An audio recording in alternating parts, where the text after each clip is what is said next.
Welcome to episode 7. We move from the political and social collapse of the scaffolding into the personal and aesthetic collapse of the physical mask.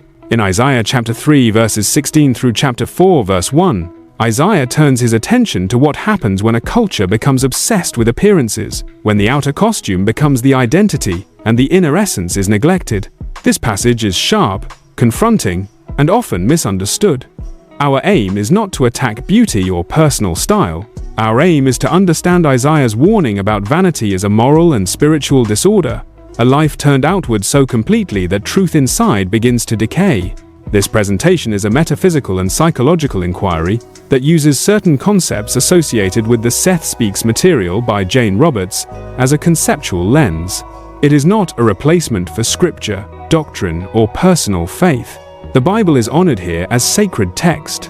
Our purpose is educational and philosophical, to examine how prophetic experience may operate through awareness, symbolism, moral perception, and the structure of human meaning. Isaiah begins with a description of the daughters of Zion as haughty, walking with outstretched necks and attention, seeking eyes, moving in a way meant to draw notice, and producing a jingling sound with their ornaments. This is not merely fashion commentary.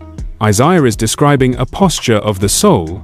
The body language becomes a symbol of the inner orientation. The person is not rooted in humility, not anchored in truth, not devoted to integrity, but trained to perform for attention. In theological terms, this is pride. Pride is not simply confidence. Pride is self-exaltation that depends on comparison and display. It is the heart that wants to be seen more than it wants to be true. It is the desire to rule the room through image, rather than serve God through righteousness. In psychological terms, this is what happens when the need for validation becomes a primary drive.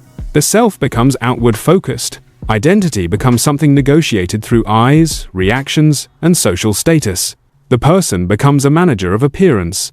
And when appearance becomes the project, the inner life is often neglected. Conscience becomes quieter, empathy becomes weaker. The inner world grows thin.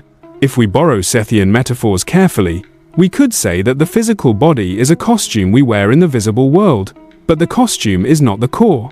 It is a vehicle. When the ego forgets this, it begins to treat the costume as the self, and then the entire energy of life is spent polishing the surface, as if surface could replace substance. It is like painting a wall while the foundation cracks. Isaiah then declares that the Lord will strike the crown of the head and expose what has been hidden. This language can sound harsh if we read it as God enjoying humiliation, but Isaiah's point is moral exposure. When pride rules, the inner life develops secrecy, pretense, and false coverings. The prophecy describes a reversal. What was used to impress will no longer impress, and what was hidden will no longer be hidden. The person will be brought back to reality. A careful, grounded way to state it is this. When a society makes appearance its god, it eventually loses dignity. The protective illusion breaks. People who built identity on display find themselves vulnerable to shame. What was once private becomes public. What was once controlled becomes chaotic. This is not because God hates bodies. It is because God opposes deception, and deception always ends in exposure. Now, Isaiah does something very unusual. He lists ornaments in detail: anklets, headbands, pendants, bracelets, veils, scarves, perfume boxes, charms, rings, fine garments, robes, mirrors, linens, turbans, and more. Why does Scripture include such an inventory? Because Isaiah is not only condemning a single item, he is revealing a system, layers of camouflage used to construct identity. The list is the anatomy of performance. It is the architecture of a self built from objects. In psychological terms, this is the externalization of worth. The person tries to manufacture identity through visible signals. The mirror becomes central. The image becomes the judge. The approval of others becomes the reward. And the problem is not that objects exist. The problem is that the heart begins to trust objects, to do what only truth can do, provide solid identity. Isaiah is warning that when the inner life is neglected, the outer life becomes a desperate project.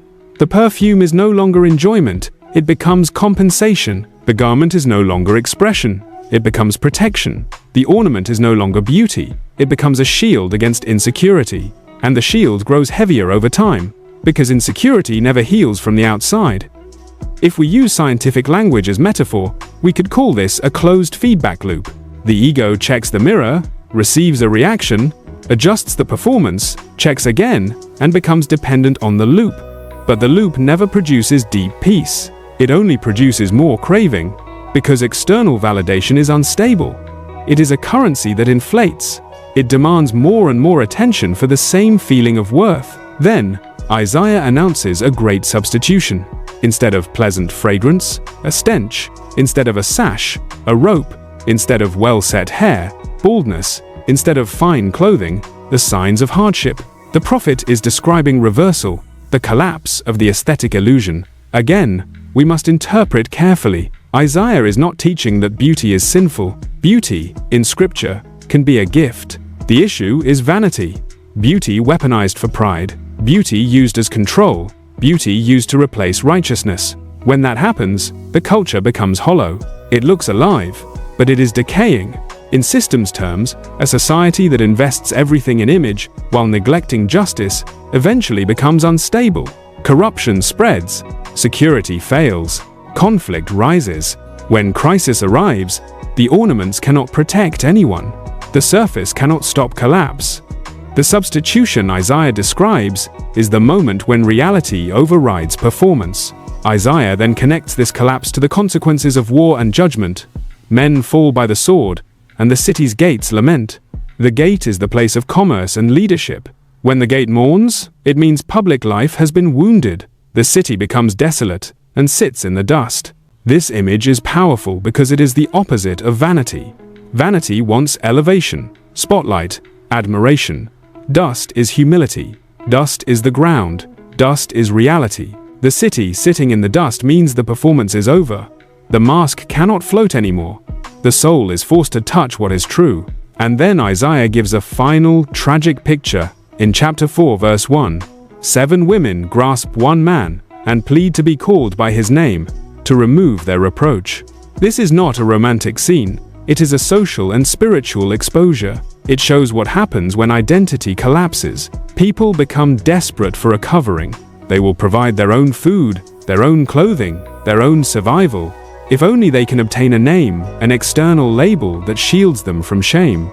Read this psychologically. When inner identity is absent, the person becomes desperate for external identity. When a society breaks, people cling to status markers, labels, associations, and names. They want any covering that makes them feel safe in the eyes of others. Read it spiritually. When a community forgets the name of the Lord, the true center, it begins to beg the world for names. It becomes addicted to human approval. It becomes terrified of disgrace, and it will accept false coverings rather than return to inner truth. So what is Isaiah teaching in this passage? First, the mask is not the self. The outer costume is not evil, but it becomes dangerous when it becomes identity. Second, vanity is a leak. When attention is spent primarily on being seen, inner substance weakens, pride grows, empathy shrinks, conscience dulls, and the person becomes dependent on performance. Third, the collapse of illusion is a mercy in disguise. When ornaments are stripped away, the soul is forced back to reality, where real restoration can begin. Fourth, identity must be rooted inwardly. If you do not know who you are before God, you will beg the world to tell you who you are. And the world's names are unstable. They cannot carry your soul. Now, apply this gently but honestly. Isaiah is not calling you to hate your body or to despise beauty. Isaiah is calling you to stop worshipping the surface. He is calling you to recover the center. He is calling you to let humility replace performance, integrity replace manipulation, and holiness replace obsession. Ask yourself, where have you tried to use appearance as protection? Where have you used image to hide fear? Where has validation become a craving? And what would it look like to reverse the direction away from the mirror and toward the inner life? What would it look like to build beauty? From character?